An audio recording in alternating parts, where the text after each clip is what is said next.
Hi friends, welcome to our channel. దేశవ్యాప్తంగా చమురు, gas సరఫరాలో అంతరాయం ఏర్పడింది.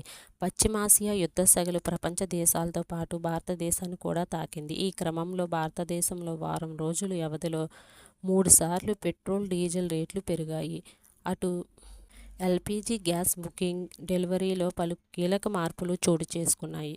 గ్యాస్ వినియోగదారులు Indian oil, HP gas, PLG collection సంబంధించి చమురు సంస్థలు కొన్ని ముఖ్యమైన నిబంధనలు చేర్చాయి. ఈ రూల్ పాటించకపోతే గ్యాస్ కలెక్షన్ నిలిపివేసే అవకాశం ఉంది. సబ్సిడీ కూడా రద్దయ్యే ప్రమాదం ఉంది. వినియోగదారులు కేవైసీ తప్పనిసరి చేయించుండాలి. ఆధార్ వెరిఫికేషన్, బయోమెట్రిక్ కేవైసీ పూర్తి చేయాలని. భవిష్యత్తులో సిలిండర్ బుక్ చేసుకోవడానికి ఇబ్బందులు ఎదురవుతాయి. సబ్సిడీ నిలిచిపోయే ప్రమాదం ఉంది.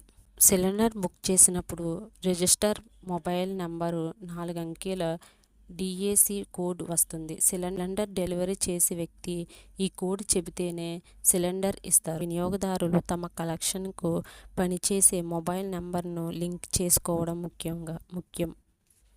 ఇలాంటి అప్డేట్స్ కోసం మన ఛానల్ను ఫాలో అవుతూ